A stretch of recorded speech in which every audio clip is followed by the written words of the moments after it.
It's great to be here with 1,000 wonderful people, or as I call it, a small, intimate dinner with some friends. Or as Hillary calls it, her largest crowd of the season.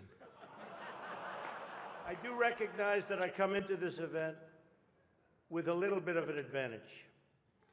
I know that so many of you in the Archdiocese already have a place in your heart for a guy who started out as a carpenter working for his father. I was a carpenter working for my father. I have no doubt that Hillary is going to laugh quite a bit tonight, sometimes even at an appropriate moment. We have proven that we can actually be civil to each other. In fact, just before taking the dais, Hillary accidentally bumped into me, and she very civilly said, "Pardon me."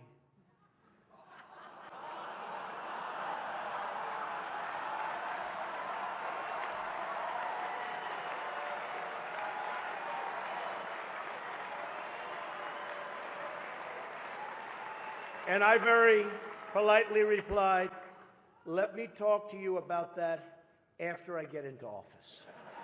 She said if somehow she gets elected, she wants me to be, without question, either her ambassador to Iraq or to Afghanistan. It's my choice. I've known Hillary for a long time. This is the first time ever, that Hillary is sitting down and speaking to major corporate leaders and not getting paid for it. I called Hillary a nasty woman. But this stuff is all relative. After listening to Hillary rattle on and on and on, I don't think so badly of Rosie O'Donnell anymore. Hillary met my campaign manager, and I got the chance to meet the people who are working so hard to get her elected. There they are, the heads of NBC, CNN, CBS, ABC. There's the New York Times right over there, and the Washington Post. They're working overtime. True. You know, the president told me to stop whining. But I really have to say, the media is even more biased this year than ever before. Ever. You want the proof? Michelle Obama gives a speech, and everyone loves it. It's fantastic. They think she's absolutely great. My wife, Melania, gives the exact same speech. And people get on her case. And I don't get it. I don't know why. And it wasn't her fault. Stand up, Melania. Come on. She took a lot of abuse.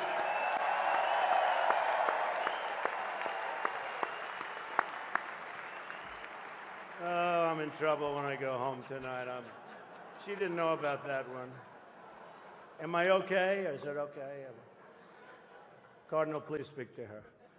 Now, I'm told Hillary went to confession before tonight's event. But the priest was having a hard time when he asked her about her sins, and she said she couldn't remember 39 times. Hillary is so corrupt. She got kicked off the Watergate Commission. How corrupt do you have to be to get kicked off the Watergate Commission? I wasn't really sure if Hillary was going to be here tonight because I guess you didn't send her invitation by email. Or maybe you did, and she just found out about it through the wonder of WikiLeaks. For example, here she is tonight in public, pretending not to hate Catholics.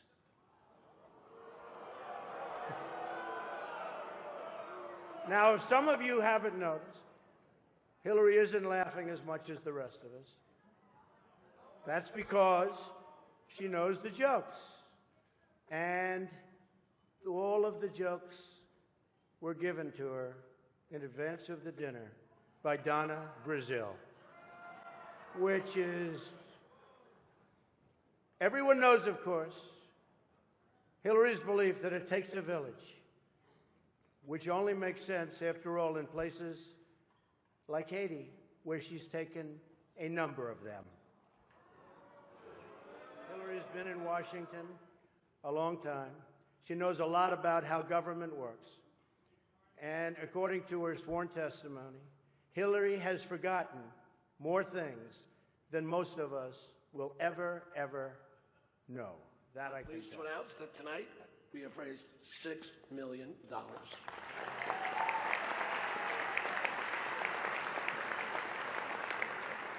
And let me put that in perspective for you. That will pay for nearly 5 minutes of our next speaker's speech.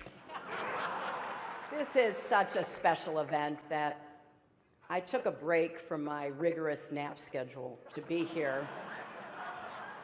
And as you've already heard, it's a treat for all of you too, because usually I charge a lot for speeches. Now, just to be clear, I think the Cardinal is saying I'm not eligible for sainthood. But getting through these 3 debates with Donald has to count as a miracle. But Your Eminence, you do deserve great credit for bringing together 2 people who've been at each other's throats, mortal enemies, bitter foes. I've got to ask, how did you get the governor and mayor here together tonight? I just want to put you all in a basket of adorables. And, you know, because this is a friendly dinner for such a great cause, Donald, if at any time you don't like what I'm saying, feel free to stand up and shout wrong while I'm talking. It's amazing I'm up here after Donald. I didn't think he'd be okay with a peaceful transition of power. Donald looks at the Statue of Liberty and sees a 4. Maybe a 5 if she loses the torch and tablet and changes her hair. I'm going to try my best tonight. But I understand I am not known for my sense of humor. That's why it did take a village to write these jokes. Now, you notice there is no teleprompter here tonight, which is probably smart because maybe you saw Donald dismantle his prompter the other day. And I get that. They're hard to keep up with, and I'm sure it's even harder when you're translating from the original Russian. They think I only say what people want to hear. Well, tonight that is true. And here's exactly what you want to hear. This election will be over very, very soon. It's a shame he's not speaking tonight. I'm curious to hear what a billionaire has to say. Many don't know this, but Rudy actually got his start as a prosecutor, going after wealthy New Yorkers who avoided paying taxes.